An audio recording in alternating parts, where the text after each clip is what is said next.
مرکز کی شان و شوکت احمد رضا کی رنگت، علم و ادب کا دھارا ہے جامعہ ہمارا، علم و ادب کا دھارا ہے جامعہ ہمارا۔ بسم اللہ الرحمن الرحیم۔ باب اکل الثوم والبصل والکراث، اے ھذا باب فی بیان حکم اکل الثوم والبصل والکراث، یہ باب کچا لہسن اور پیاز اور گندنا کھانے کے حکم کے سلسلے میں ہے کہ کوئی اگر کچی پیاز، کچا لہسن اور گندنا کھا کر کے مسجد میں آیا تو اب اس کے لیے کیا شریعت مطہرہ کا حکم ہے اور شریعت مطہرہ اس کے باب میں کیا ارشاد فرماتی ہے۔ تو سب سے پہلے میں آپ کو بتاؤں خلاصہ کہ اس سلسلے میں دو فریق ہیں۔ پہلے فریق میں حضرت شریک بن حنبل کوفی، حضرت عطا اور ظاہریہ کی ایک جماعت، ان حضرات کا مذہب یہ ہے کہ بدبو والی سبزیوں کو تناول کرنا، جیسے کہ لہسن، پیاز، گندنا، جبکہ وہ کچی ہوں، بلکہ یہ تو عام رکھتے ہیں، یہ لوگ کہتے ہیں مطلقاً بدبو والی سبزیوں کو تناول کرنا، چاہے وہ پکی ہوئی ہوں یا کچی ہوں، بہرحال کراہت سے خالی نہیں ہے۔ اور حضرت مولا علی مشکل کشا علی بن ابی طالب رضی اللہ تعالی عنہ سے بھی روایتیں اس سلسلے میں آئی ہیں۔ اور حضرت علی نے یہ فرمایا لیس حراما لأن النبی علیہ السلام اباحہ فی الاخبار، یہ حرام نہیں ہے کیونکہ نبی کریم صلی اللہ تعالی علیہ وآلہ وصحبہ وبارک وسلم نے اس کو اخبار میں منع نہیں فرمایا بلکہ مباح فرمایا۔ یہ پہلے گروہ کا مذہب ہوا اور اس کے تحت ایک دو بات ہوئی نیچے۔ البتہ جمہور علماء،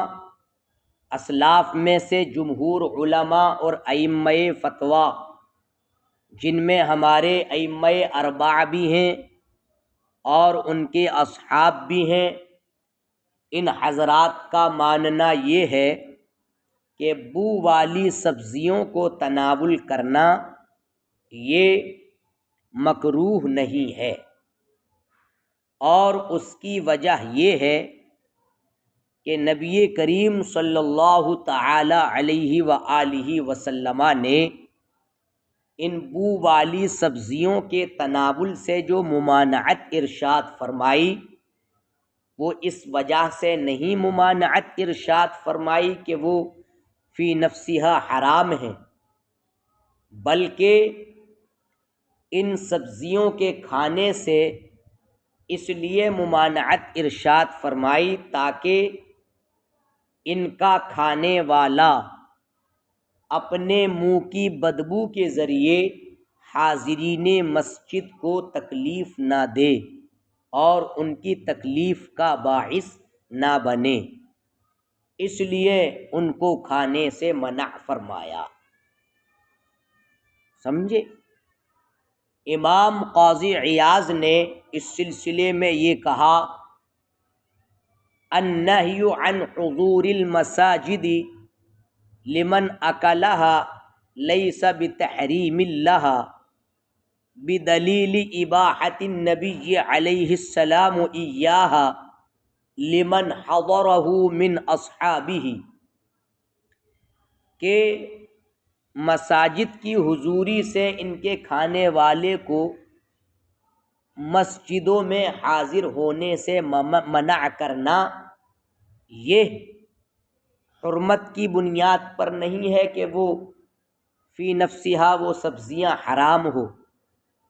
کیونکہ نبی کریم صلی اللہ علیہ وسلم نے ان کے کھانے کو مباح قرار دیا ہے، اور ان کے لیے مباح قرار دیا جو آپ کے اصحاب میں سے اس وقت موجود تھے۔ تو اس طریقے سے مطلب یہ حکم دوسرے فریق نے اپنے مذہب کے اعتبار سے بیان کیا، اور یہی حکم ہوگا ان تمام چیزوں کا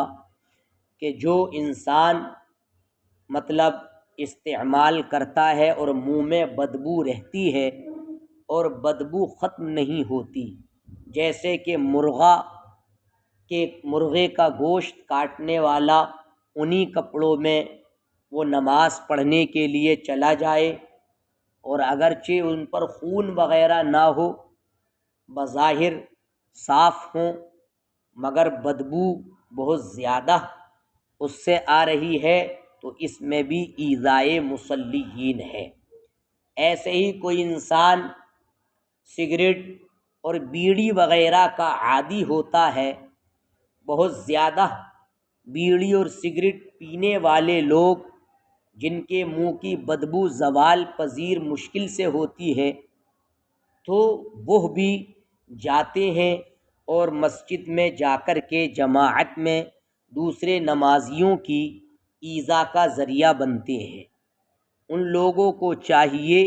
کہ اپنا منہ قاعدے سے صاف کر کے جائیں، اور جب منہ کی بدبو ختم ہو جائے تو خشوع و خضوع کے ساتھ، صفائی کے ساتھ اللہ کی بارگاہ میں حاضر ہوں اور پھر اس کی عبادت کریں۔ بات سمجھ میں آئی؟ اور اس سلسلے میں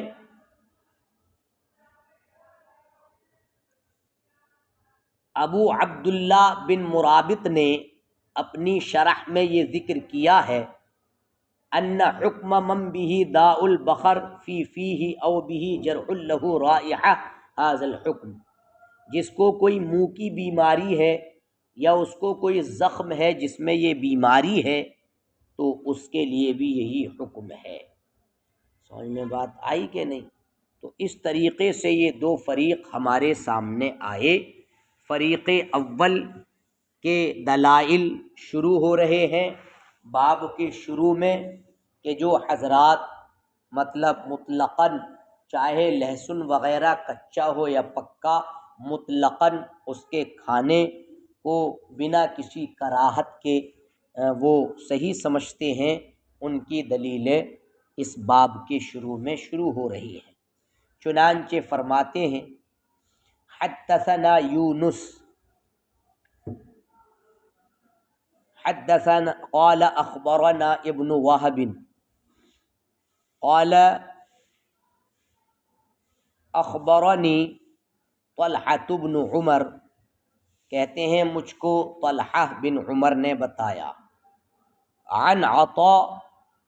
اور وہ روایت کرتے ہیں حضرت عطاء سے، عن ابن عباس، اور وہ حضرت عبداللہ بن عباس رضی اللہ تعالی عنہما سے وہ فرماتے ہیں قال رسول اللہ صلی اللہ علیہ وسلم، اللہ کے رسول سرور دو عالم صلی اللہ تعالی علیہ وسلم نے ارشاد فرمایا کہ من اکل من خضراواتکم هذه ذوات الریح فلا یقربن فی مساجدنا فإن الملائکۃ تتأذی مما یتأذی منہ بنو آدم، کہ جس نے ان بو والی ہری سبزیوں کو تناول کیا تو وہ ہماری مسجدوں کے قریب ہرگز نہ آئے، کیونکہ فرشتے اس سے تکلیف میں پڑتے ہیں جس سے انسان تکلیف محسوس کرتے ہیں۔ علامہ بدر الدین العینی رحمہ اللہ نے اپنی کتاب نخب الافکار فی شرح معانی الآثار میں یہ ذکر کیا ہے، اسنادہ معلول بطلحۃ بن عمرو بن عثمان الحضرمی المکی، اس کی اسناد طلحہ بن عمرو بن عثمان حضرمی مکی پر جا کر کے معلول ہے، یعنی حضرت عمرو بن عثمان الحضرمی المکی کی بنیاد پر اس کی اسناد معلول ہے، اور اس کی وجہ یہ ہے فإن احمد قال فیہ لا شیء متروک الحدیث، اس لیے کہ امام احمد بن حنبل نے ان کے سلسلے میں یہ کہا کہ یہ لا شیء ہیں اور متروک الحدیث ہیں، یعنی ان کی حدیث کو چھوڑ دیا گیا ہے۔ وعن یحییٰ بن معین، اور یحییٰ بن معین سے روایت ہے کہ یحییٰ بن معین سے روایت سے یہ آیا ہے لا شیء ضعیف، یعنی یہ کوئی چیز نہیں ہے، ضعیف الحدیث ہیں۔ اور امام بخاری نے ان کے سلسلے میں یہ کہا لیس بشیء کا لفظ کہا ہے۔ وقال النسائی لیس بثقۃ،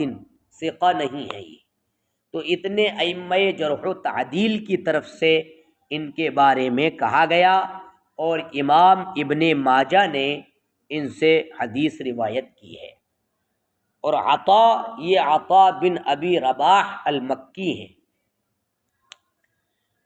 من خضرواتکم لفظ آیا، یہ خضراء کی جمع ہے، اور اس سے مراد یہاں ثوم اور بصل اور کراس گندنا وغیرہ ہے، اور اس کو اپنے ارشاد ذوات الریح سے بیان کیا۔ اس مقام پر کوئی یہ اعتراض کر سکتا ہے کہ خضراء یہ تو صفت ہے، اسم نہیں ہے، تو پھر اس کی جمع کیسے لائی گئی؟ قیاس تو یہ چاہتا ہے کہ اس وزن پر اس جمع کی جمع نہ آئے۔ جمع اسی کی مطلب یہ ہے کہ لائی جاتی ہے جو یعنی ما کان اسما لا صفہ، جو اسم ہو صفت نہ ہو، جیسے صحرا۔ تو اس کا جواب اس مقام پر یہ دیتے ہیں کہ یہ جمع اس لحاظ سے لائی گئی ہے کہ یہ ان سبزیوں کا نام ہو گیا ہے، صفت نہیں۔ اہل عرب ان سبزیوں کو خضراء کہتے ہیں، اور یہ بول کر ان کا رنگ مراد نہیں لیتے، بلکہ نام ہی اس کا پڑ گیا ہے۔ اسی قبیل سے وہ بھی ہے جو حدیث شریف میں آیا ہے، اوتیہ بقدر فیہ خضرات، ایسی ہانڈی لائی گئی کہ جس میں سبزیاں تھیں۔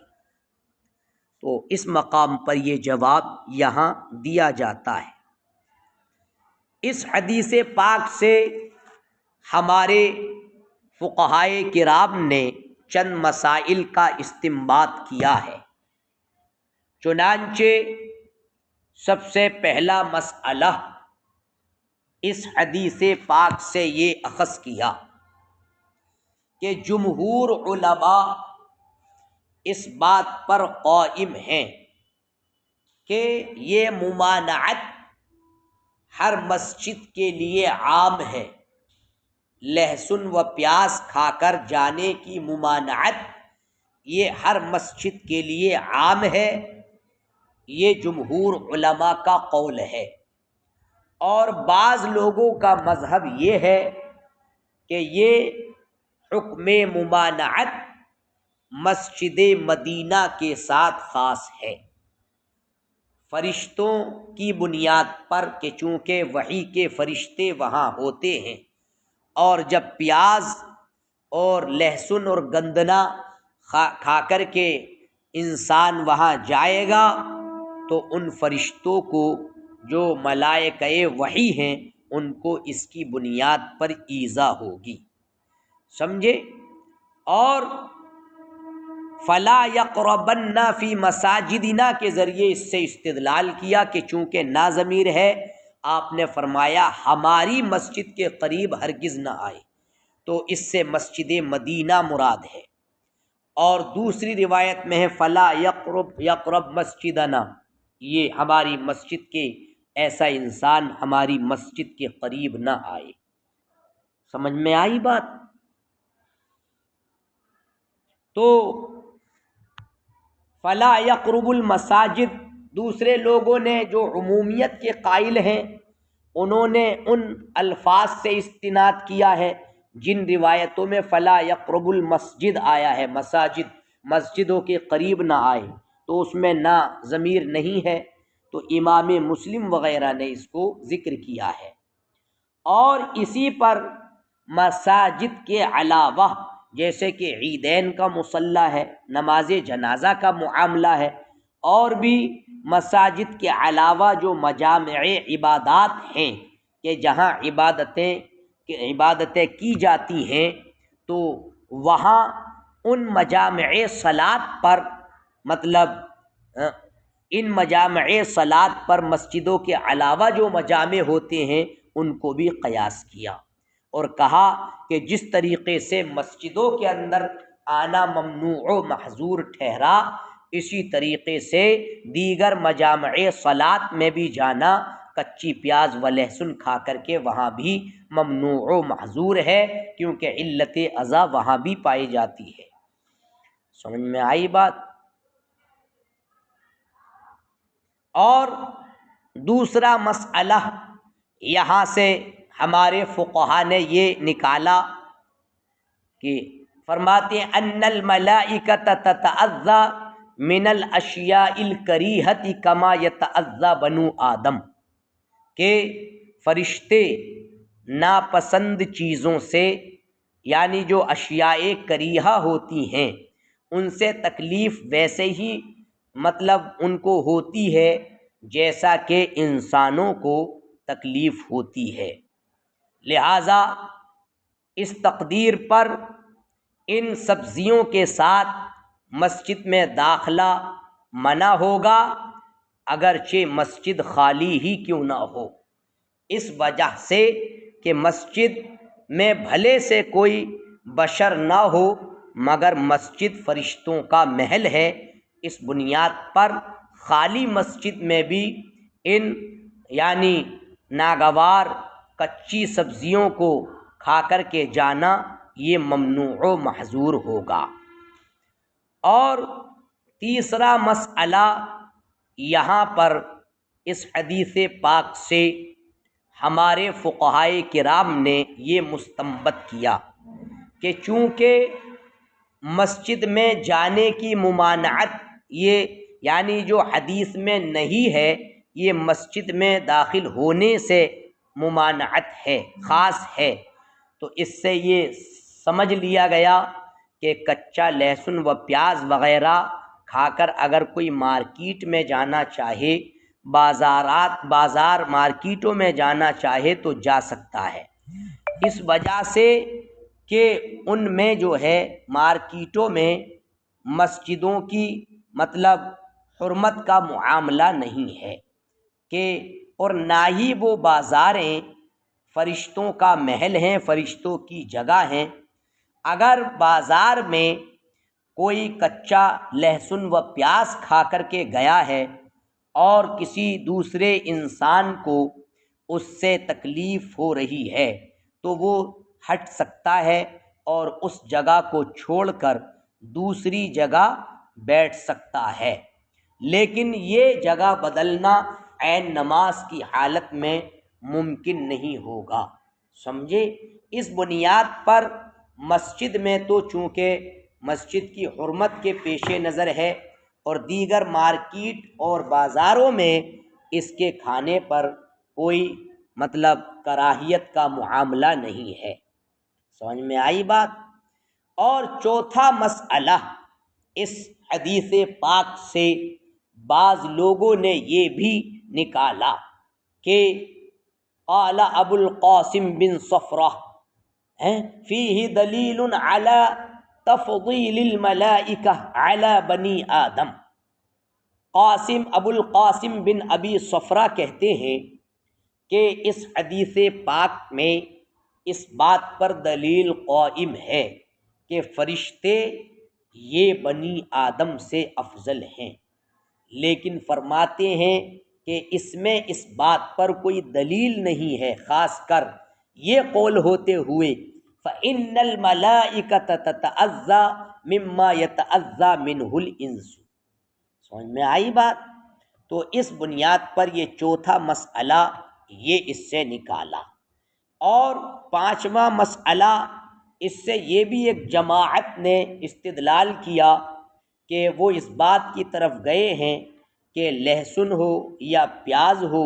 یا ان دونوں کے مانند اور چیزیں ہوں تو وہ کھانا ان کا جائز نہیں ہوگا۔ اس کا اور تفصیلی بیان انشاءاللہ تبارک و تعالی آ رہا ہے۔ یہ پہلی حدیث کے تحت میں نے کچھ مختصر گفتگو آپ حضرات سے کی۔ آپ پر لازم ہے کہ اس بیش قیمت گفتگو کو ذہن نشیں رکھیں اور اپنے ذہن کے خانے میں محفوظ فرما لیں۔ حدثنا احمد بن داؤد قال حدثنا يعقوب بن حميد قال حدثنا عبد الله بن رجا عن عبيد الله عن نافع عن ابن عمر ان رسول الله صلى الله عليه وسلم قال من اكل من هذه الشجرة فلا يأتي المسجد۔ حضرت عبداللہ بن عمر سے اس حدیث پاک کو روایت کیا گیا کہ اللہ کے رسول سرور دو عالم صلی اللہ تعالی علیہ وآلہ وصحبہ وبارک وسلم نے فرمایا کہ جو اس پیڑ سے کھائے تو وہ مسجد نہ آئے۔ یہ ایک اثر ایک طریق ہوا، اور 3 طرق سے اس حدیث پاک کی تخریج کی گئی ہے۔ پہلا طریق میں نے بیان کیا، پہلے راوی احمد بن داؤد مکی تھے اور دوسرے راوی یعقوب بن حمید بن کاسب مدنی تھے۔ ان کی شان میں کچھ گفت و شنید کی گئی ہے ائمہ جرح و تعدیل کی طرف سے۔ چنانچہ حضرت یحییٰ بن سعید القطان نے ان کے سلسلے میں کہا لیس بثقۃ۔ یعقوب بن حمید بن کاسب مدنی یہ ثقہ اور معتمد نہیں ہیں۔ اور امام نسائی نے کہا لیس بشیء، یہ لیس بشیء ہیں، کچھ نہیں ہیں۔ اور عبداللہ بن رجا، یہ عبداللہ بن رجا غدانی ہیں، اور پھر حضرت عبید اللہ ہیں، اور یہ عبید اللہ بن عمر بن حفص بن عاصم بن عمر بن خطاب ہیں۔ سمجھے؟ اس طریقے سے اس کا سلسلہ ذکر کیا گیا راویوں کا کچھ، اور اس پہلے اثر کو امام ابن ماجہ نے محمد بن صباح کے طریق سے اس کو روایت کیا۔ اور من هذه الشجرہ سے اشارہ سوم کے پیڑ کی طرف ہے، لہسن کے پیڑ کی طرف۔ اور دوسرا طریق جب ذکر کیا امام طحاوی نے تو فہد بن سلیمان سے ذکر کیا، حدثنا فہد قال حدثنا ابو بکر بن ابی شیبہ عن عبد اللہ بن نمیر عن عبید اللہ عن نافع عن ابن عمر ان رسول اللہ صلی اللہ علیہ وسلم قال کہ نبی کریم صلی اللہ تعالی علیہ وآلہ وسلم نے فرمایا من اکل من ہذہ البقلہ، کہ جس نے اس سبزی سے کھایا، فلا یقرب المسجد، تو وہ مسجد کے قریب نہ آئے، حتی یذهب ریحها یا ریحها، یہاں تک کہ اس کی بو چلی جائے،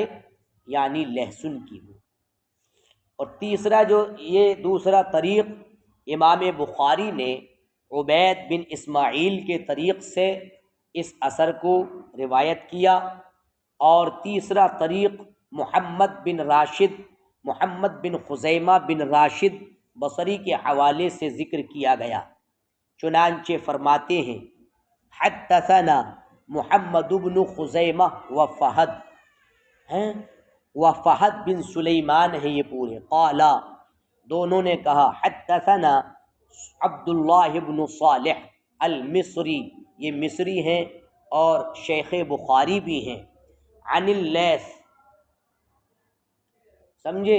یعنی حدثنی اللیث، وہ لیث بن سعد، وہ کہتے ہیں مجھ سے لیث بن سعد نے حدیث بیان کی، عن یزید بن عبداللہ بن اسامہ بن ہاد اللیثی المدنی ہے یہ، کہ مجھ سے یزید بن عبداللہ بن اسامہ بن ہاد لیثی مدنی نے حدیث پاک ذکر کی۔ وہ روایت کرتے ہیں نافع سے، اور وہ حضرت عبداللہ بن عمر سے، فرماتے ہیں نہا رسول اللہ صلی اللہ علیہ وسلم عن اکل الثوم بخیبر، اللہ کے رسول سرور دو عالم صلی اللہ تعالی علیہ وآلہ وسلم نے لہسن کو خیبر میں کھانے سے منع فرمایا۔ اس اثر کو امام مسلم نے یحییٰ کے طریق سے روایت کیا ہے۔ حدثنا فہد قال حدثنا ابو غسان، یہ ابو غسان مالک بن اسماعیل نہدی الکوفی ہیں اور یہ شیخ بخاری ہیں۔ حدثنا قیس، یہ قیس ابن الربیع الاسدی الکوفی ہیں، اور یحییٰ ابن معین القطان نے ان کو ضعیف قرار دیا ہے اور کہا ہے لا یکتب حدیثہ، ان کی حدیث کو نہ لکھا جائے، اور جوز جانی نے ان کے سلسلے میں یہ کہا ہے کہ ساقط، یہ ساقط ہیں، اور نسائی نے یہ کہا ہے متروک الحدیث، یہ متروک الحدیث ہیں۔ عن ابی اسحاق، اور ابو اسحاق عمرو بن عبداللہ سبیعی ہیں، اور ایک جماعت نے ان سے حدیث پاک مطلب لی ہے۔ اور عن شریک ابن حنبل، یہ شریک ابن حنبل عبسی ہیں، کوفی ہیں، اور ابن حبان نے ان کو ثقہ کہا ہے، سمجھے۔ عن علی رضی اللہ عنہ، اور وہ روایت کرتے ہیں حضرت مولا علی رضی اللہ تعالی عنہ سے، اور وہ رسول کریم صلی اللہ تعالی علیہ وسلم سے، کہ آپ نے فرمایا من اکل من هذه البقلہ فلا یقربن او یؤذینا فی مسجدنا، جو اس سبزی کو کھا کر آئے، جو سبزی جس نے یہ کھائی تو وہ ہمارے نزدیک ہرگز نہ آئے، یا یوں فرمایا ہمیں ہماری مسجدوں میں تکلیف نہ دے۔ اس کو بزار نے اپنی مسند کے اندر، جو مسند بزار ہے، محمد بن عبداللہ المخرمی کے طریق سے اس کو روایت کیا، اور پورے طریق سے اس کو روایت کیا، سمجھ میں آئی بات۔ اور امام ابو داؤد نے بھی اس حدیث پاک کو جب تخریج کیا تو مسدد کے طریق سے اور ابو وکیع الجراح کے طریق سے اس کو روایت کیا، اور امام ترمذی نے بھی جب اس حدیث کو روایت کیا، تخریج کیا، تو مسدد کے طریق سے اسی کے ہم معنی اس کو اپنی ترمذی شریف کے اندر ذکر کیا۔ دیکھیے حدثنا ابن ابی داؤد، ہم سے ابن ابی داؤد نے حدیث بیان کی، قال حدثنا ابو صالح الحنفی محمد بن عبد الوہاب، ہم سے ابو صالح حنفی محمد بن عبد الوہاب نے حدیث بیان کی، وہ فرماتے ہیں حدثنا معن بن عیسیٰ، ہم سے معن بن عیسیٰ نے حدیث ذکر کی، وہ روایت کرتے ہیں ابراہیم بن سعد سے، یہ ابراہیم بن سعد بن ابراہیم بن عبد الرحمن